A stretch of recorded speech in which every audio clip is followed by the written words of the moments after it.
The moment everything changed was when the world began to fall apart. Not through bombs or plagues, but through something far quieter. A choice. When the ships started to sink, when the cities caught fire, when the skies filled with ash, there was one unspoken rule whispered into every collapsing moment. Women and children first. And while the world called it chivalry, psychology would one day call it something else. Self-erasure. Because for centuries, men were told they were supposed to die first. They were built for it, raised for it, and rewarded for it. But few ever stopped to ask, who decided that? Let's rewind to a world that never questioned this law. A ship goes down in the North Atlantic, 1912, the Titanic. Out of more than 2,200 souls aboard, over 70% of the women survived, while more than 80% of the men did not. The newspapers called it heroism.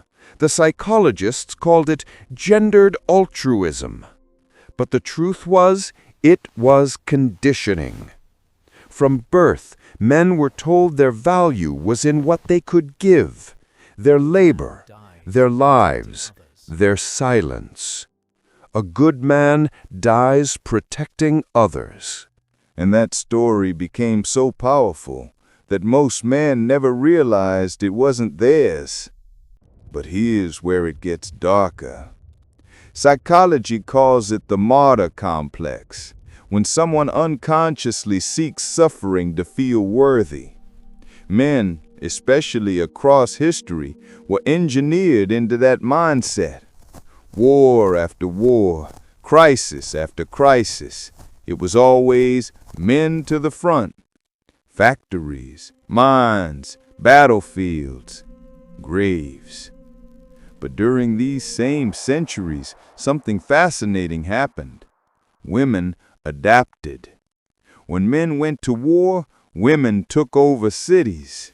They ran farms, factories, politics, even revolutions. And while men were dying for ideals, women were learning how to survive them. It wasn't betrayal, it was evolution. But the strangest part, they didn't die equally.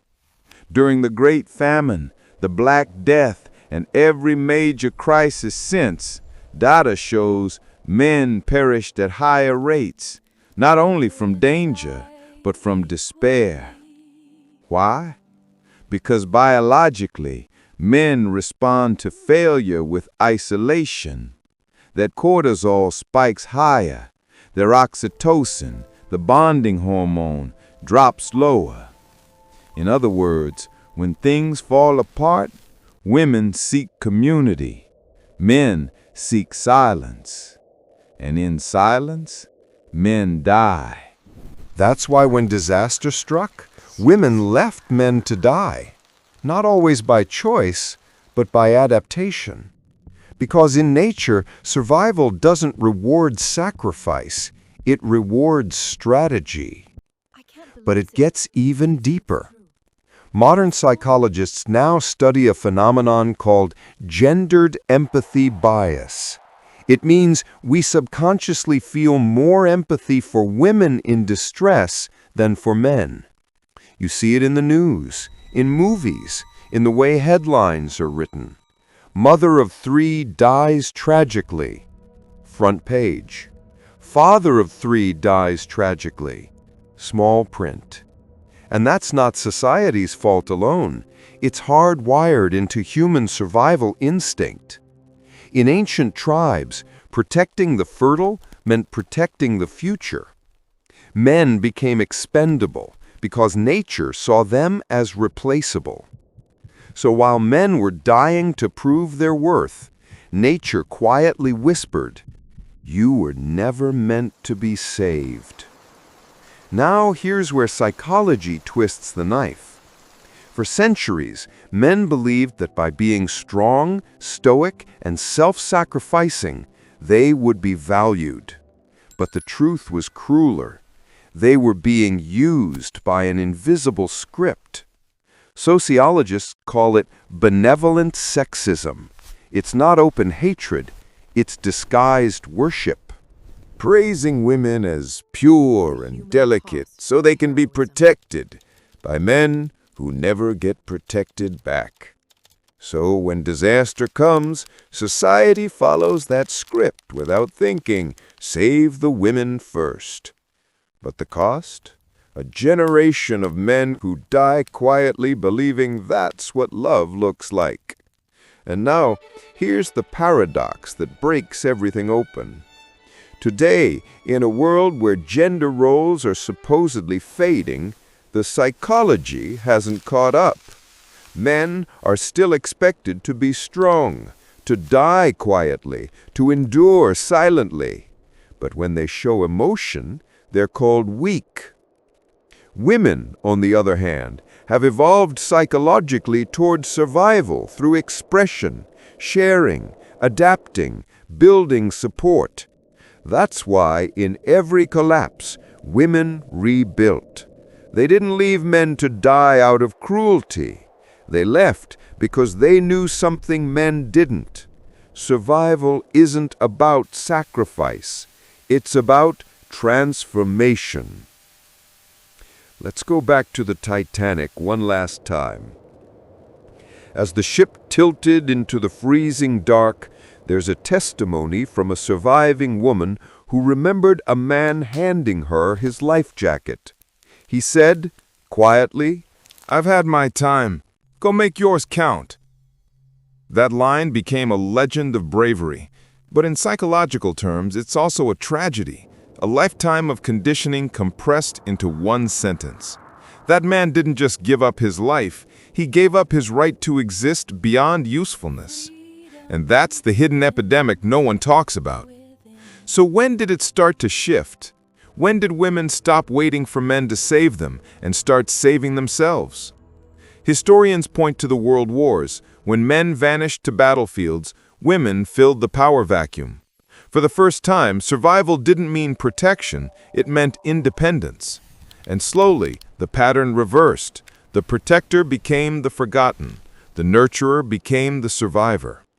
That's why in every metaphorical sinking ship since, economic crashes, pandemics, social breakdowns, we see the same instinct play out again. Men on the edge, women moving forward. But here's where the mystery deepens. If this pattern was once survival instinct, why does it still exist in the modern world when survival no longer depends on biology? Why do men still die younger? Why do suicide rates still skew male? Why are men still sacrificing quietly while the world cheers louder for others? Maybe because deep down the script never ended. We just changed the costumes. And that's where this story truly begins. Because to understand why women left men to die, we need to uncover what made men believe dying was love in the first place.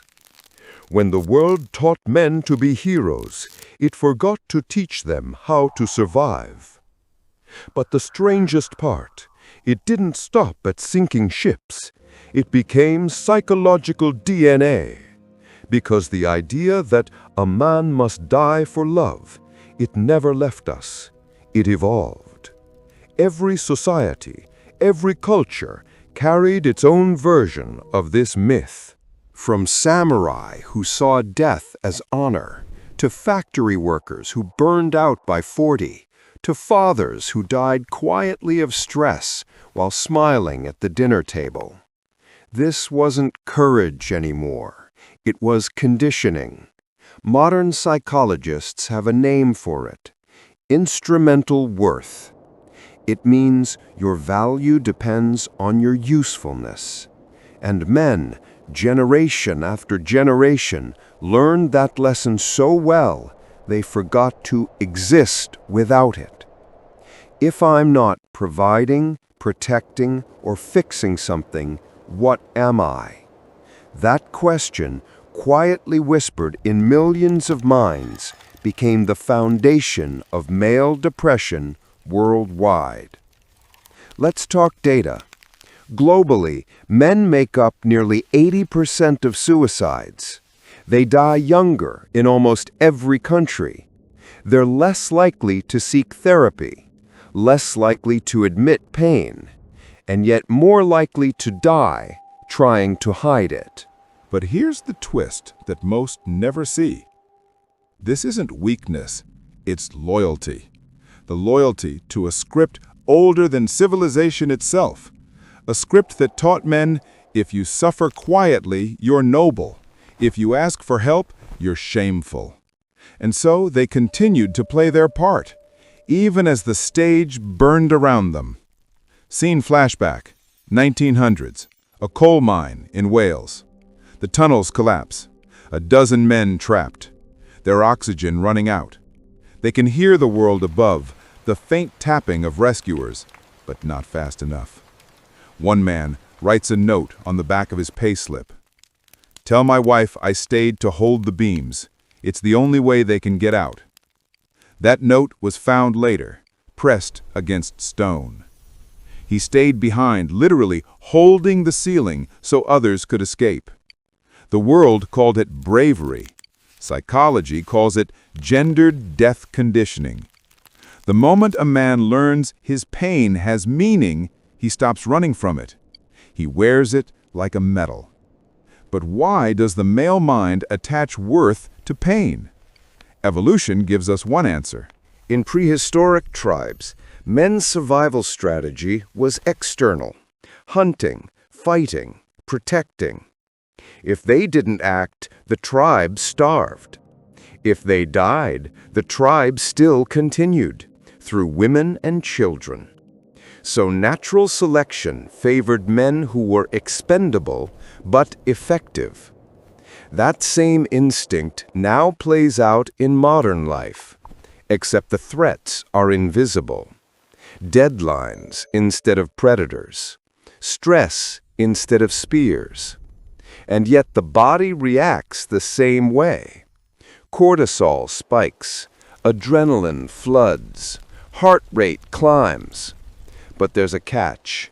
Men rarely discharge that stress emotionally, because in male social groups, vulnerability was once a liability. You couldn't cry in the hunt. You couldn't panic in war. So millennia later, even in boardrooms and bedrooms, men still wear that ancient armor. The war ended. The armor stayed. Now let's flip the mirror. Women's psychology evolved differently. Their survival strategy was social cohesion. When threatened, they formed alliances, comforted, shared emotion, and survived together. That's why even today, women are statistically more likely to seek therapy, talk about their feelings, or rely on support networks. And that's not weakness, it's strategy. Men were trained to endure. Women were trained to adapt. So when crisis hits, whether it's a sinking ship or a collapsing marriage, their instincts diverge. Men freeze in stoic silence. Women move toward connection. That's the moment the divide opens. The psychological battlefield where one gender drowns while the other builds a raft. But wait, you might ask, don't men choose these sacrifices? Not exactly. They were chosen by expectation. You see it in stories we grow up with, from ancient myths to Hollywood scripts. The hero dies so others can live. The father works himself to death for his children. The soldier gives his life for his country. And we cheer every time. But hidden inside every cheer is a whisper that says, "You're only lovable when you're useful." That whisper becomes a wound that never heals. Here's the paradox of modern times. As women fought for independence, which they rightfully earned. Society celebrated female empowerment. But men were never offered emotional freedom in return. So while women were told, "You can be strong too," men were never told, "You can be soft too." That's why even today you'll find men terrified of being vulnerable, not because they lack emotion, but because they've been trained to believe emotion kills attraction, respect, and identity. Be her protector, not her patient. Fix it, don't feel it. But every man who follows that rule eventually collapses under its weight, because strength without softness isn't power, it's paralysis. Let's look at one more real-world mirror, the 2020 pandemic. While the world froze, data showed a pattern no one expected. Women, on average, adapted faster to remote work, emotional uncertainty, and isolation. Men, however, reported higher rates of loneliness, substance abuse, and suicide. Psychologists traced it back to emotional conditioning. Men lacked the internal language to process fear.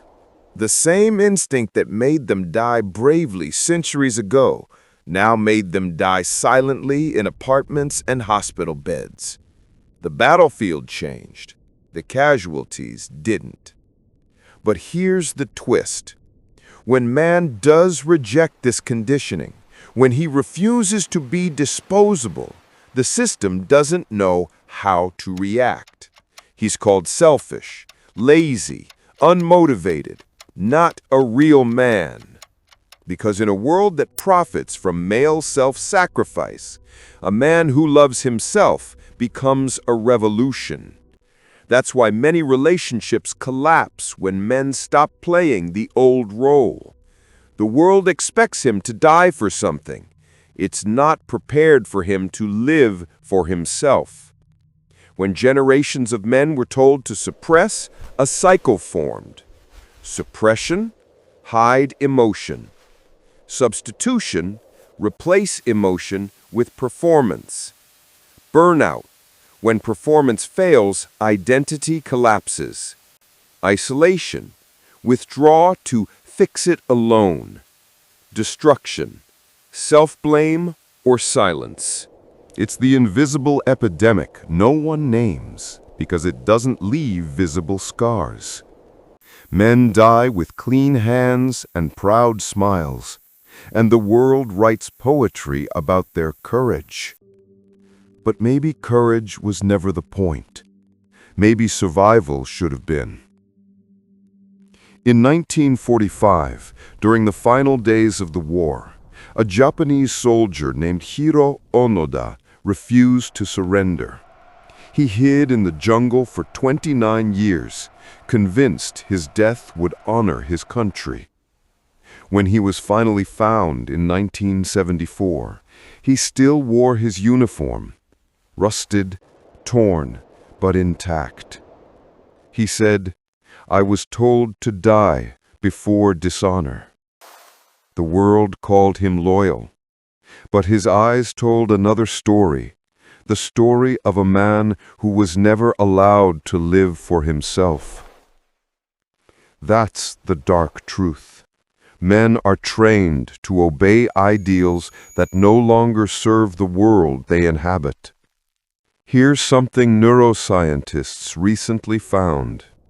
Men's brains release dopamine, the reward chemical, not just for success, but for enduring hardship. That means pain feels meaningful. It triggers the same reward circuits as victory. So, when a man sacrifices, he feels alive. When he rests, he feels guilty. That's the trap. Society doesn't even need to force it anymore. It's self-perpetuating conditioning. The brain rewards its own suffering. But here's where hope begins to flicker. In the last decade, a new wave of men started breaking the silence. Writers, therapists, creators, even influencers who openly talk about male emotional health. They're asking forbidden questions like, what if strength means staying alive? What if love isn't sacrifice, but self-awareness? And this terrifies the system, because men who feel deeply can't be easily controlled. They don't need validation through pain anymore. They start building new tribes, not of warriors, but of humans. So now, picture it. A generation raised to die for love, finally learning to live for truth. The battlefield becomes internal. The enemy isn't women, or society, or even nature. It's the ancient code written inside every man's brain. The code that says, die to be worthy. And the revolution begins when one man whispers back, no, I'll live instead. But there's still one unanswered question, the one that ties the entire story together. If women evolved by leaving men behind, can men evolve without turning their backs too? Because history shows one thing clearly. Those who adapt survive. Those who cling to old myths become them. And maybe that's the real dark truth behind why women left men to die. It wasn't betrayal. It was a mirror. And that's when it hit me. Maybe history wasn't about death or power, but about what we choose to ignore.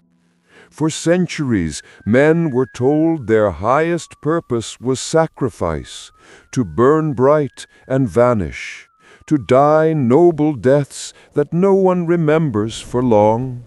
And women, they were told to survive, to rebuild from the ashes.